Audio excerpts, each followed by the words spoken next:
महात्मा आरंभ हुआ। सूत जी ने शौनकादि ऋषियों को बताना शुरू किया कि मैं आपको 2 प्रसंग सुनाता हूँ। महात्मा बता रहे हैं शिव पुराण क्यों सुना जाए, क्यों महत्व है इसका। पहला प्रसंग सुनाया, देवराज नाम का एक व्यक्ति था।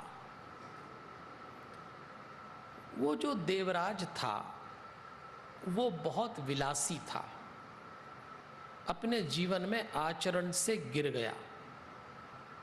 भवती नाम की वैश्या के साथ रहने लगा। कोई काम नहीं करते वो स्त्री पुरुष, बस सिर्फ आसने शयने पाने भोजने क्रीडने तथा दंपत्तिव सदा दोतु व्रताते परस्परम। शिव पुराण में ऐसा लिखा है कि वो दोनों कुछ नहीं करते, बैठना उठना सोना खाना और सहवास करना, इसके अलावा कोई काम नहीं। ऐसा विलासी व्यक्ति जीवन भर विलास करते करते एक दिन मर गया। लेकिन मरने के पहले उसके जीवन में एक घटना घट गई।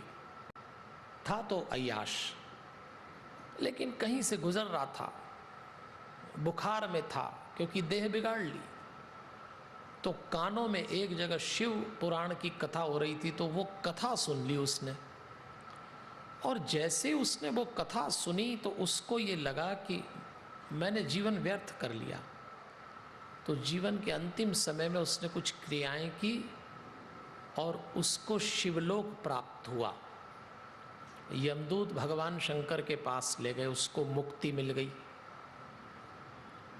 तो शिव पुराण सुनने से मनुष्य अपने दोषों को देखना शुरू करता है और प्रायश्चित की स्थिति में आता है।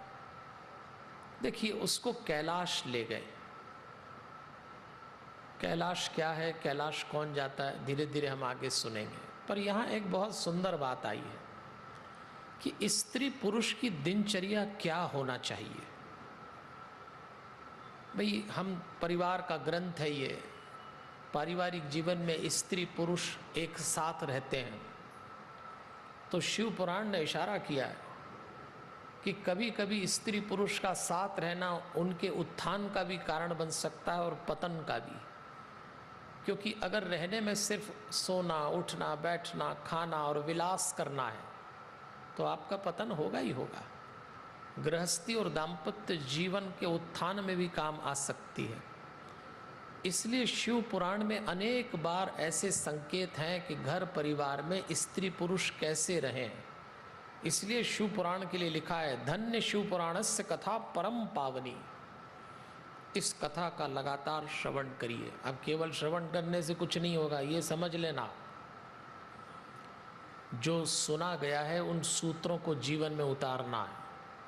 केवल कथा सुनने से तो कुछ नहीं होता। आप समझो कि अंतिम समय में देवराज ने कथा सुन ली तो जीवन तर जाएगा, तो अपन भी सुन लेंगे कैसेट लगा के, उससे कुछ नहीं होना है। मैं बता रहा हूँ आपको, सुनने के लिए कथा मत सुनिएगा। अगर केवल कथा सुनने से उद्धार हुआ होता तो ये देश बैकुंठ हो गया होता। अपने देश में इतनी कथाएं होती, लेकिन किसी का कुछ नहीं बदलता। कथा सुनते हैं और जीवन वापस वैसा का वैसा ही हो जाता है।